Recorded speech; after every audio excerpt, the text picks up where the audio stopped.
Padre Santo, Dios Todopoderoso, Padre del cielo, te damos gracias, Señor, por estar aquí con nosotros, Señor. Sabemos que tú estás aquí presente, Señor, y que tú te deleitas con la alabanza de tu pueblo, Señor. Te damos gracias por todas tus bendiciones y te pedimos que uses tu palabra para hacernos reconocer la grandeza de tu amor por medio de tu Hijo, Señor. Ponemos esta predicación en tus manos, que tú la uses para transformarnos, Señor. Te lo pedimos en Cristo Jesús. Amén. Amén.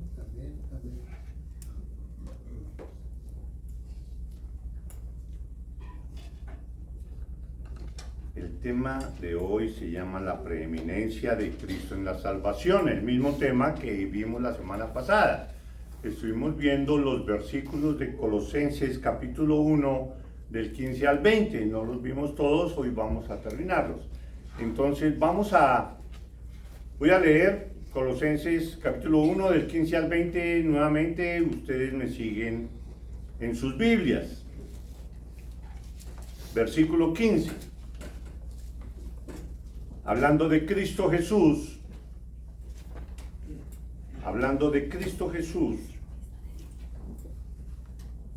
Pablo sigue comentando lo siguiente. Él es la imagen del Dios invisible, el primogénito de toda creación, porque en Él fueron creadas todas las cosas, las que hay en los cielos y las que hay en la tierra, visibles e invisibles, sean tronos, sean dominios, sean principados, sean potestades. Todo fue creado por medio de Él y para Él.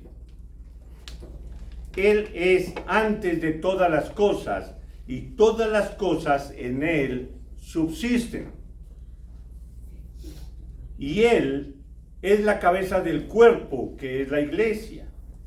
Él, que es el principio, el primogénito de entre los muertos, para que en todo tenga la preeminencia.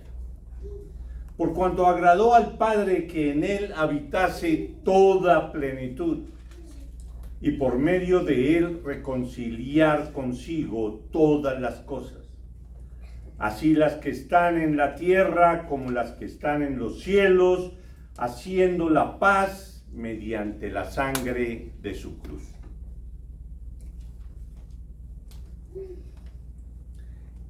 Este pasaje indudablemente es uno de los pasajes de la Biblia que mejor describe a Cristo Jesús.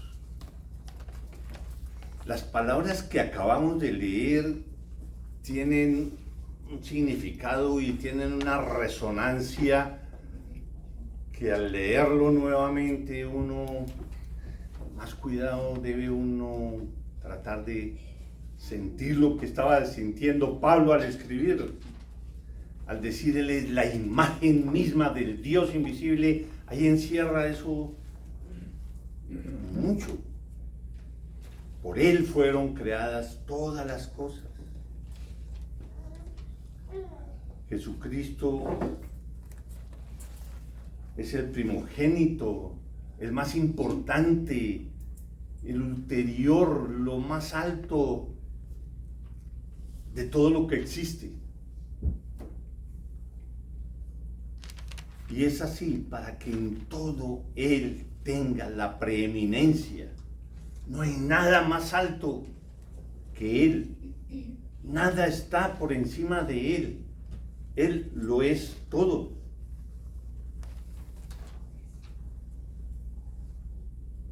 Por cuanto agradó al Padre que en Él habitase toda la plenitud, que en Él habitase todo lo que es Dios, que habitase en Cristo Jesús. Entonces Pablo aquí de una manera magistral nos muestra a Cristo como quien es Él verdaderamente. Entonces veíamos que nos lo presenta como en tres aspectos, digamos, como el Dios eterno, nos lo presenta como el creador de todas las cosas, y nos lo presenta, que es lo que vamos a ver hoy, y nos lo presenta como aquel que se encarnó y sin dejar de ser Dios, entregó su vida en una cruz para que muchos pudieran ser salvos de la condenación eterna. Entonces, en primer lugar, Pablo nos muestra a Cristo como el Dios eterno, cuando nos dice, Él es la imagen del Dios invisible. Al decir que Cristo es la imagen del Dios invisible, Pablo enfatiza que Cristo es la representación exacta de lo que Dios es. No dice que es alguien que se parece mucho a Dios. Así a veces se entiende al uno escuchar, Él es la imagen de Dios. Ok, pero no es Dios. No, sí es Dios. Es la representación exacta de todo lo que Dios es. No dice que es alguien que se parece mucho a Dios, sino que es la imagen perfecta. Y no solo imagen, sino que posee todas las características de Dios mismo. Lo corrobora en Colosenses 2:9, cuando dice, porque en Él, en Cristo Jesús, porque en Él habita corporalmente toda la plenitud de la deidad. Al decir eso, ¡wow! En Él habita toda la plenitud de la verdad, de la deidad, perdón. Todo lo que es Dios está en Él. En Él habita corporalmente. En Cristo Jesús está Dios ahí. Para que esto se pueda dar, se requiere que Cristo sea el mismo Dios. No hay otra manera para que se cumplan estas palabras. Que es lo mismo que Cristo le confirmó a Felipe en Juan 14:8. Cuando Felipe le dice a Jesús, muéstranos al Padre. Y Jesús le contesta, ¿tanto tiempo hace que estoy aquí con vosotros y no me has conocido, Felipe? El que me ha visto a mí, ha visto al Padre. Lógico, para Cristo eso es obvio, pero para un humano comprender eso pues no es nada fácil, y por eso no solo Felipe preguntaba eso, sino me imagino que todos. Entonces ahí es donde se nos muestra quién es Cristo en esa dimensión. Ahora Pablo pasa a mostrarnos a Cristo como el creador, como el que hizo todas las cosas, como el iniciador y sostenedor de todo cuanto existe. En el versículo 16, entonces nos dice, porque en Él fueron creadas todas las cosas, las que hay en los cielos y las que hay en la tierra, visibles e invisibles, sean tronos, sean dominios, sean principados, sean potestades, todo fue creado por medio de Él. ¿Y para qué todo eso? Para Él, para la gloria de Él. Él creó todo eso para Él, para que Él sea glorificado, enaltecido, exaltado siempre. Y Él es antes de todas las cosas. Antes de que algo existiera, Él es. Él es antes de todas las cosas. Y todas las cosas en Él subsisten. Todo lo que va después de su creación existen porque por Cristo. Porque Él está ahí. Todas las cosas en Él subsisten. Esta aseveración de que Cristo es creador de todo lo que existe, pues también lo vemos en Juan 1. Todos lo conocemos. En el principio era el Verbo. Y el Verbo era con Dios. Y el Verbo era Dios. Este era en un principio con Dios. Todas las cosas por Él fueron hechas. Y sin Él, nada de lo que ha sido hecho fue hecho. Él creó todo. Él hizo todo. ¿De quién está hablando ahí Juan cuando dice de el Verbo? Pues Juan lo aclara ahí en el versículo 14. ¿Recuerdan en Juan 1:14? Dice, y aquel verbo del que hablamos de que era el verbo y él lo era todo y fue el que creó todo. Y aquel verbo fue hecho carne, o sea, Cristo. Y habitó entre nosotros y vimos su gloria. Gloria como del unigénito del Padre, dice Juan. Lleno de gracia y de verdad. O sea que lógicamente pues Cristo es el verbo y el verbo es el creador de todas las cosas. Cristo es Dios. Lo que dice Pablo en el versículo 17 nos deja conocer que Cristo no solo creó todo lo que existe, no solo creó y listo, ahí les dejo la creación, yo me voy a mirar a ver qué pasa. No. Nos deja conocer que Cristo no solo creó todo lo que existe, sino que lo mantiene funcionando. Jesucristo mantiene la creación, el universo funcionando. Ahí, como todos lo conocemos, ahí Él y funciona porque Él está ahí pendiente de todo, que nada se desarregle, que todo siga funcionando.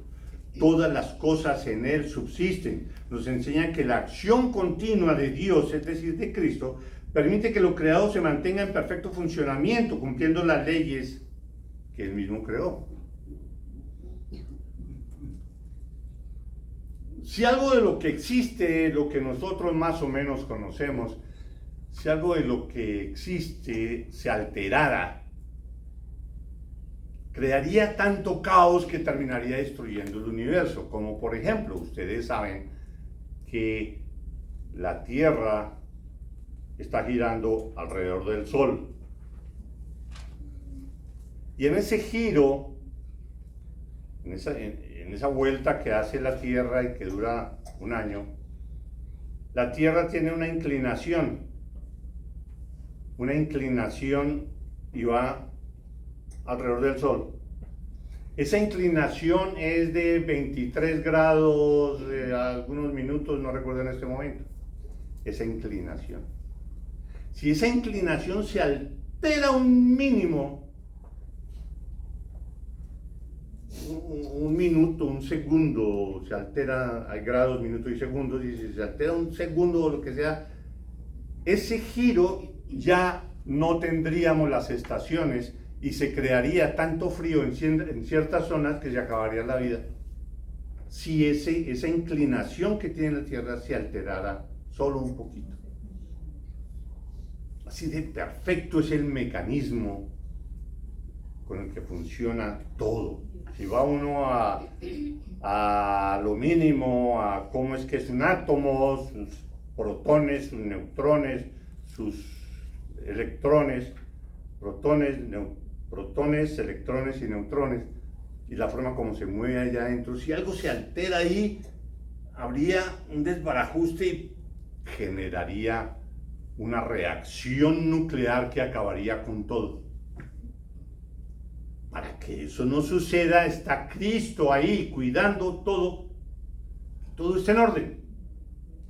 Por eso dice, y Él es antes de todas las cosas, y todas las cosas en Él subsisten, se mantienen. Ahí están. ¿Para qué? Para tu disfrute. Entonces, después de ver esto, después de hablar esto, Pablo llega al versículo 18 para hablarnos de la preeminencia de Cristo en la salvación. Y ese tema de la salvación es un tema tan inmenso, tan importante, tan grande, que los invito a que vengan el domingo a las 9:45 para la clase que tenemos, la escuela dominical, que es el tema precisamente que empezamos a estudiar hoy y que es de una importancia grandísima.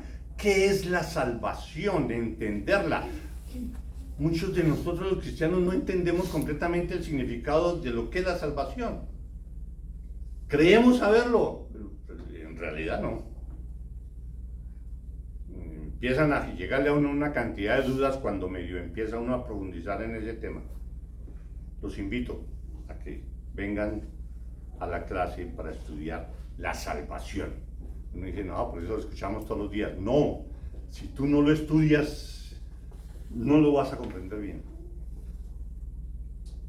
Entonces, ahí llega Pablo ahora al versículo 18 para hablarnos sobre eso. Cristo en la salvación, la preeminencia de Él en la salvación. El versículo 18, lo repito, y Él es la cabeza del cuerpo que es la iglesia. Y la iglesia pues somos todos los creyentes. ¿Cuáles son los creyentes? Los que han sido salvos. Ahí empieza la salvación. Y Él es la cabeza del cuerpo que es la iglesia, la reunión de todos los santos, la reunión de todos los que hemos creído en Cristo Jesús como nuestro Señor y Salvador. Él, que es el principio, el primogénito de entre los muertos, para que en todo tenga la preeminencia. Por cuanto agradó al Padre que en Él habitase toda la plenitud, toda plenitud. Y por medio de Él reconciliar consigo todas las cosas, así las que están en la tierra como las que están en los cielos, haciendo la paz mediante la sangre de su cruz. Son los versículos del 18 al 20. Entonces, vamos a recalcar solo dos aspectos de esto. Hay mucho más, pero vamos a recalcar solo dos aspectos de estos versículos. Dos o tres aspectos. O cuatro. No. El versículo 19. Por cuanto agradó al Padre que en Él habitase toda plenitud. Dios mismo le agradó en todo el desarrollo de su plan de salvación, en el desarrollo de todo lo que existe, le agradó de que en la persona de Cristo, que es el que se va a encarnar, el que se encarnó y vino a la tierra y se hizo hombre, Él decidió que en Cristo habitara toda plenitud. ¿Qué puede uno entender por eso? Dios, al planificar esa encarnación, decidió que Cristo hombre mantuviera toda la plenitud de Dios. Sabemos todo lo que es Dios, que Él es. Eso no se puede definir, de la inmensidad, majestuosidad, sobre todo lo que es Dios. Entonces, como Cristo iba a la tierra, bueno, ok, vete a la tierra, pero solo con esto, decide Dios. No, con todo. Tú eres Dios, tú vas con toda la plenitud. Al hacerse hombre, Cristo no perdió su gloria por hacerse hombre, no.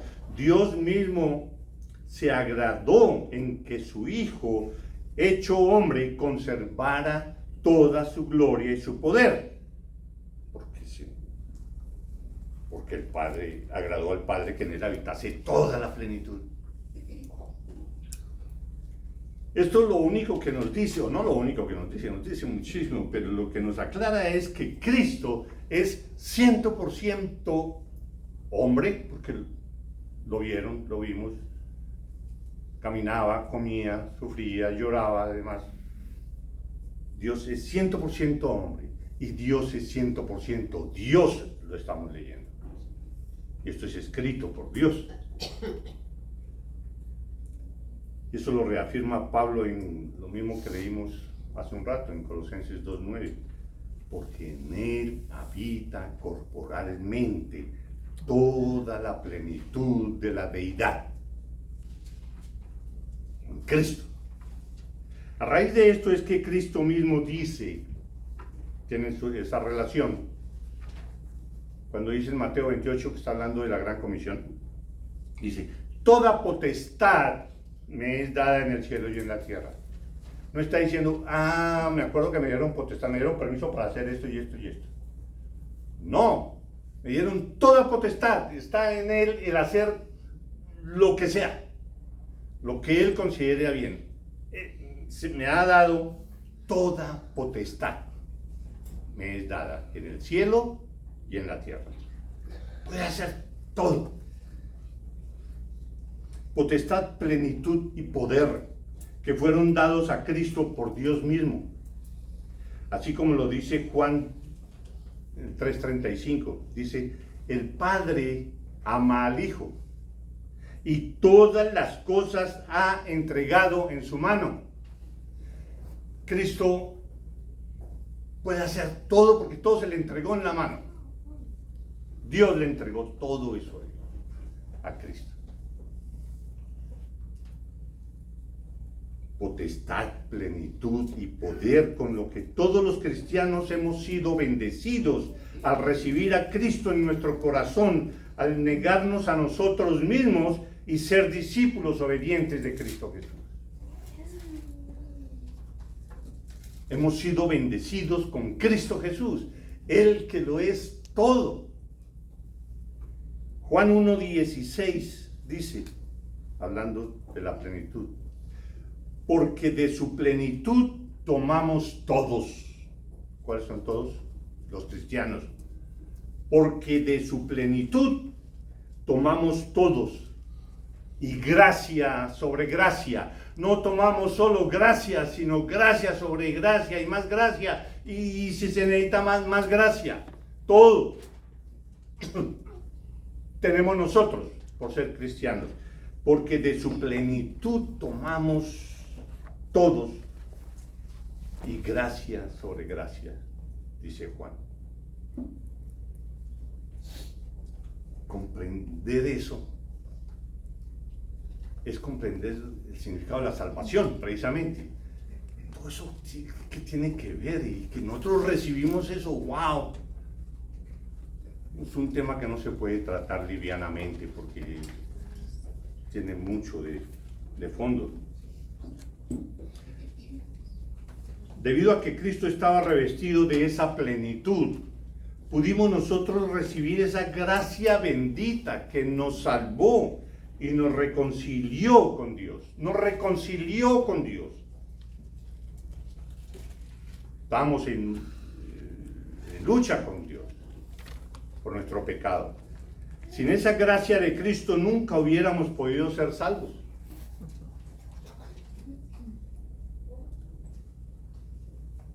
Todos sabemos los versículos, porque por gracia sois salvos por medio de la fe. Y esto no de vosotros, pues es don de Dios.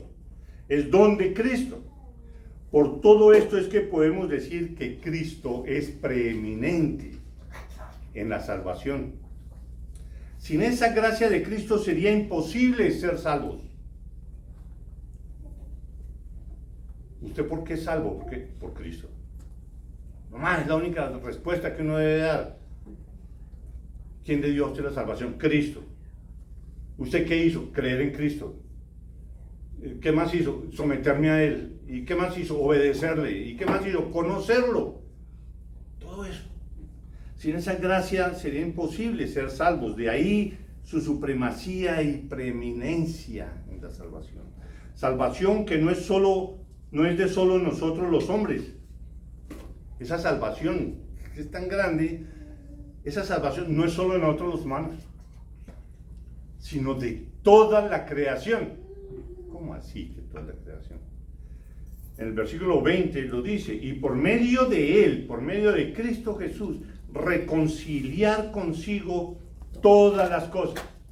No reconciliar consigo muchos hombres, no, reconciliar con Él todas las cosas, así las que están en la tierra como las que están en los cielos, haciendo la paz mediante la sangre de su cruz.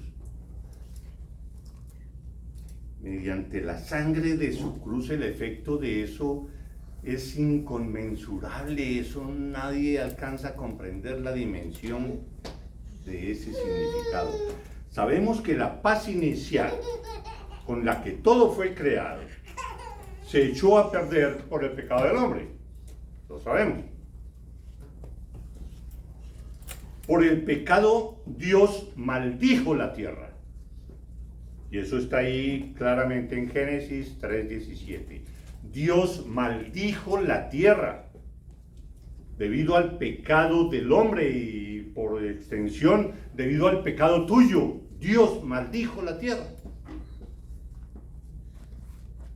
En Génesis 3:17, a raíz del pecado de Adán, Dios dijo, maldita será la tierra por tu causa. Eso que fue esa desobediencia de Eva y de Adán, de no comer de ese fruto y demás. ¿Qué tal eso comparado con los pecados tuyos y los míos? Maldita será la tierra por tu causa. ¿Qué nos hubiera dicho Dios a nosotros? En ese momento se perdió la paz. ¿La paz de qué? La paz del mundo, porque dice la tierra por tu causa. Maldita será la tierra por tu causa. En ese momento todo se perdió. Nada de lo que había sido creado podría restablecer esa paz. Nada, ni nadie ahí de lo que existe ahí que perdió la paz podría decir, no, vamos a restaurarla. Vengan a ver, unámonos aquí y hagamos la paz. No, nada hubiera podido hacer eso. Solo Dios mismo podría restablecer eso.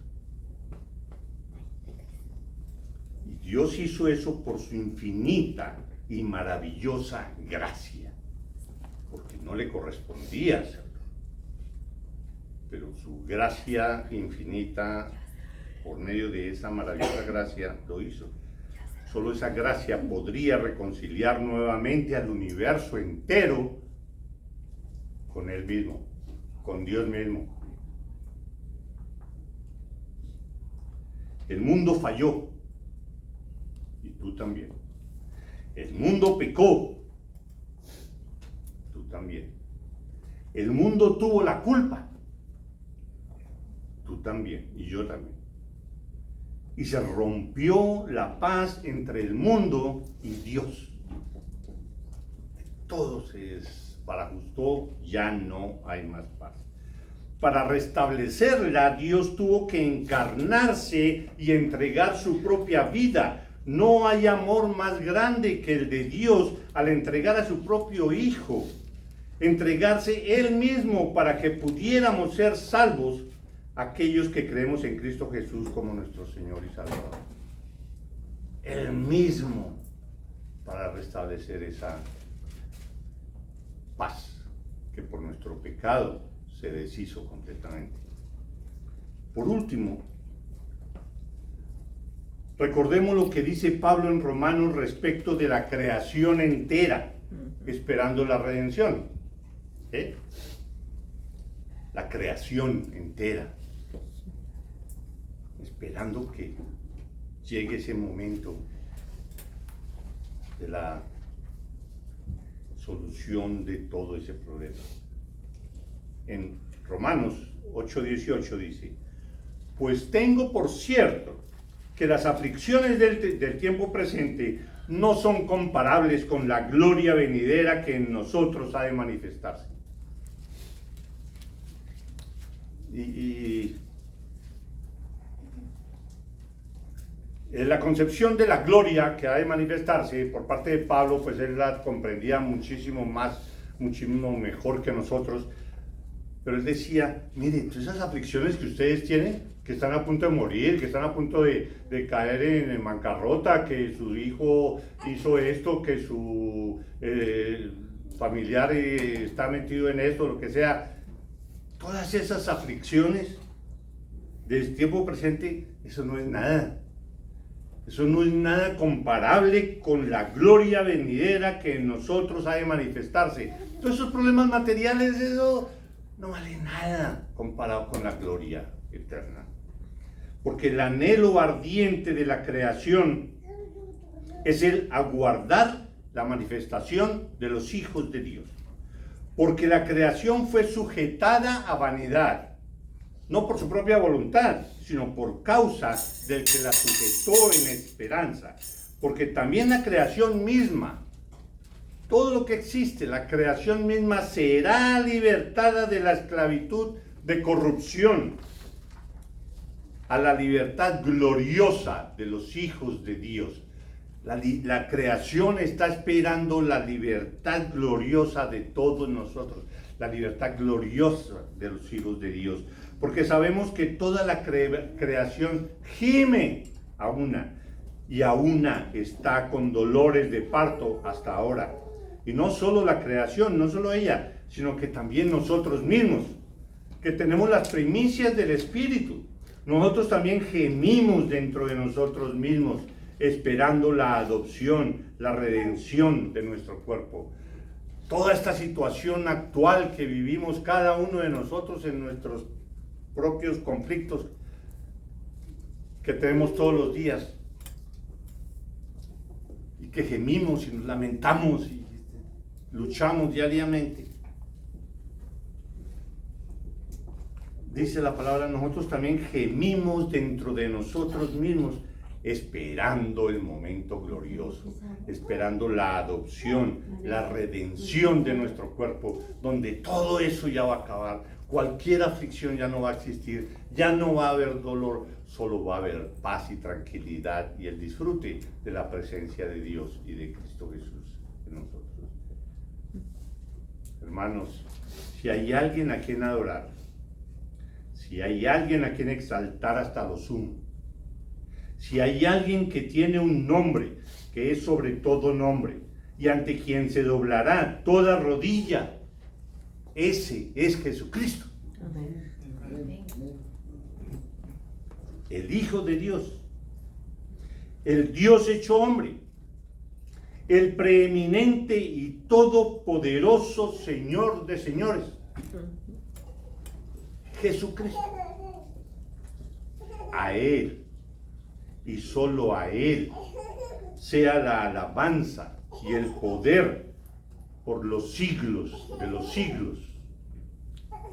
Amén. Amén. Vamos a orar.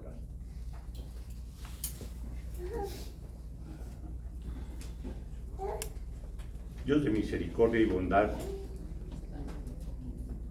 Señor, te damos gracias por tu palabra, pero te oramos, Señor, que tú abras nuestro entendimiento, Señor, que nos des sabiduría para nosotros poder seguir rasguñando, por decirlo así, con nuestro pobre entendimiento, la gran verdad, Señor, escrita por ti en la palabra, de la grandeza, la inconmensurable grandeza de tu Hijo, nuestro Señor Jesucristo. Gracias, Señor, por Él. Gracias por la salvación que tú nos das por medio de Cristo Jesús. Gracias por la fe que tú nos das. Gracias por el arrepentimiento que pusiste en nuestro corazón.